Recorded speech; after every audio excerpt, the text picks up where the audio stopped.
with the art of oral loving. And this is something that is profound energetically. Why is that so? Because you are sharing the higher energy with the lower energy directly. And if it's done long enough, you can actually create states of consciousness that are altered by receiving that energy directly into the head. And also, what happens when you do this in a way that is energetically aware and activating, Kundalini energy can be activated and rise into the head. So it's a very powerful practice beyond just pleasure. It's actually working with the higher chakras. And for the man who would be honoring the woman, that's exactly what it is. It's a sense of giving a blessing and giving a worship and honor of the goddess. And so she can just lay back and receive pleasure. And now maybe that's something that we feel more comfortable with as men, but I know that men like to receive this oral pleasure as well. But when you're honoring the woman, you're receiving so much, because according to the Tantric text, there's actually alchemical magic within the secretions of the yoni. And we talked already a little bit about the kalas, the amrita, that female ejaculation having psychoactive properties that can create states of almost like a psychedelic drug. But when a man is drinking from the source of life, isn't the source of life the yoni? You're drinking from the fountain, the source of life, and they say it actually makes a man younger. So if you feel like you would like to dip into the well of youth and longevity, spend some time there. She'll be happy about it, you'll be happy about it, and you come back younger from the journey. And everybody's happy. What you can do is also, of course, understand that as you are giving, you are receiving, and we mentioned before, you can use your hands in this journey of oral loving and stimulate several poles at the same time. You can have, I've already talked about it, but it's a tongue on the clitoris, a finger or two on the G-spot, and one even, I've tried before, and it's actually quite nice, depending on the size of the yoni, and if the fingers, you can have some fingers on the G-spot and some on the cervix at the same time. So it's like all three of the most sensitive areas getting stimulated simultaneously. And it's pretty electric, because what happens to her then goes directly into your tongue and into your brain and into your chakras. So it's an enlightening experience for all involved. You elevate the hips, do that. Those idea of elevating the hips is always a good idea, Yeah. you know, and it makes it easier for you, because the men can get in a difficult position with all these things trying to fit into these places. So that helps a lot. Doesn't have to be that way. And then you have, you know, pinkies that can also stimulate the anus at the same time. So yep, it's the shocker. So you get, yeah. Is the sperm of the man rejuvenating as well? Extremely. It's full of protein, it's full of nutrients. And some of the texts, they talk about when a man does ejaculate it should be used, because it's extreme potency. It can be put on the skin, it can be used in rituals for manifesting things, for pulling things into your life. So can the female ejaculation be used in manifestation rituals? There's a lot of things that can be done, and if it's going to be ejaculated, use it wisely. Don't just squirt it onto the belly and wipe it off. You can actually take it into the mouth and get and feel the vibration of life from those sperm in your mouth. And there are different things that can be done with it. It's up to you as a couple to decide what you're comfortable with, and you can explore different options, but definitely don't waste these secretions. Secretion sounds like this liquid gold, let's call it that. You know, you do something valuable with this incredible, potent energy that we have in our bodies. So if it's going to be released, release it in a way that's valuable. It's a good question, actually. Thank you. Now, I already mentioned, but again, if you're stimulating the G-spot and the clitoris at the same time, that's even more powerful way for generating female ejaculation. And if you're already at the source, a man can drink it right in. And it's so good.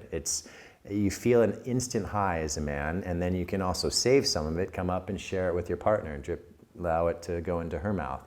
And this is another way of sharing things that become emerging at the energetic, subtle levels. Tantrics do everything. They're not afraid of anything. There's a tantric practice, and maybe you've heard of it, of urine therapy, where you drink your own urine.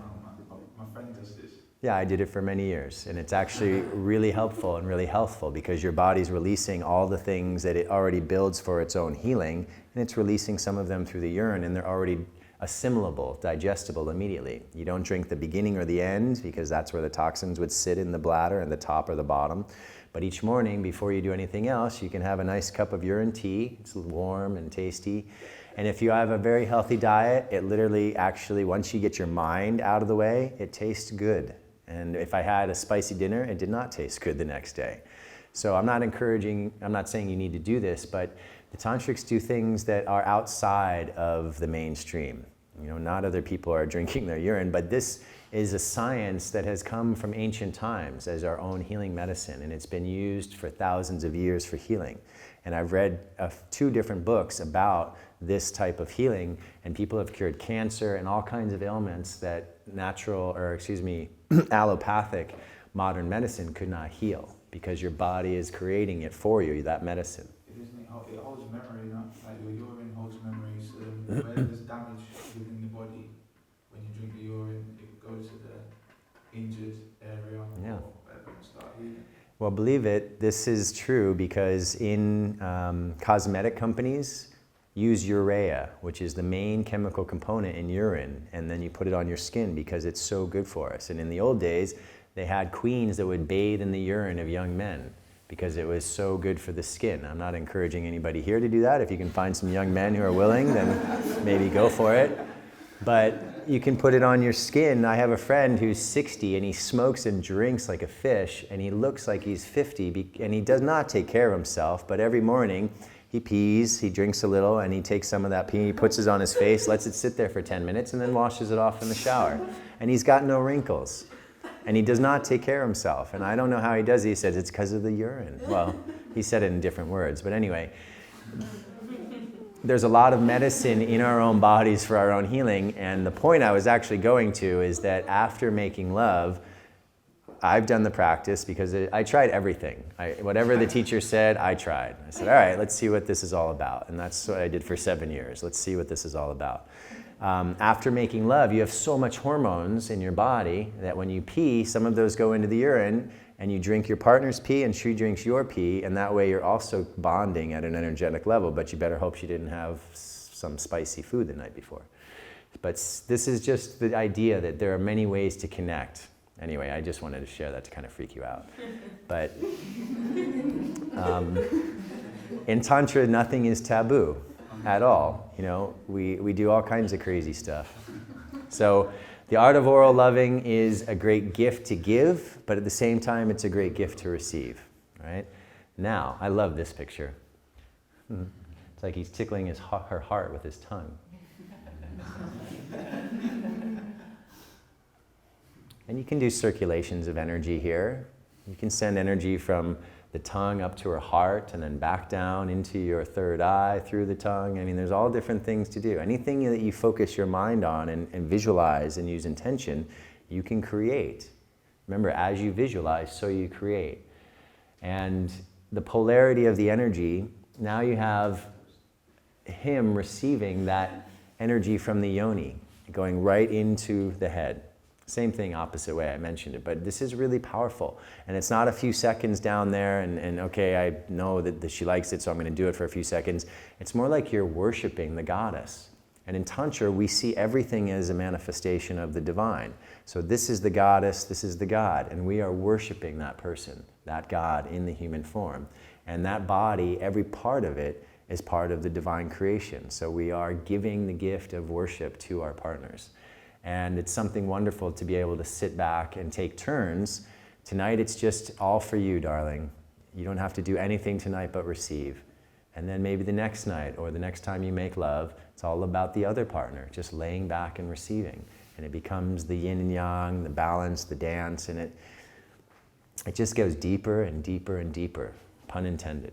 Okay. Honoring the lingam. This is all the same artist, Alpha Channeling. And a very beautiful practice, which some people have not explored very much, is that 69, the simultaneous oral pleasuring. Another great circuit of energy happening at the same time.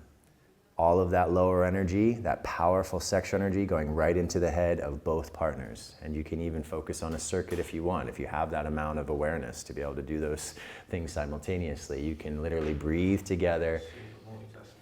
It's a lot of multitasking, yes. Now there's also a teaching that a woman can have the lingam in her mouth, pleasuring herself, and as she's orgasming, the orgasmic energy descends, remember, for a woman, from heaven to earth. It comes from her crown chakra through the palate of the roof of the mouth. That's why we touch the tongue to the roof of the mouth to connect that energy circuit. And she has the lingam touching the roof of her mouth as she's orgasming. So she sends the energy from heaven through her crown right into his lingam. It's amazing. Just try it. So there are lots of different ways to dance, but all of them have a deeper meaning in Tantra. They all have an energetic component, and ultimately they're all ways to express love and worship and gratitude and honor for our partner.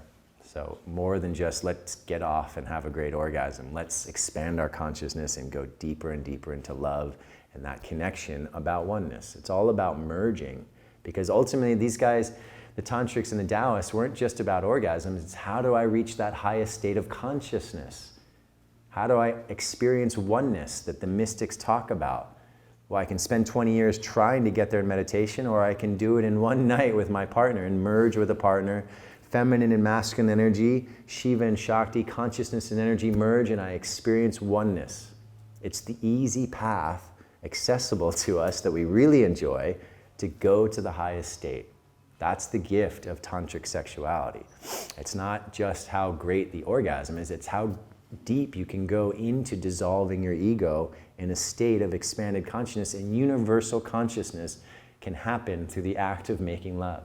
Now that you know these tools, you know the deeper meaning of it, bring this into your life and explore how you can enrich your body, your energy, your emotions, your mind, and your spiritual path with your sexuality.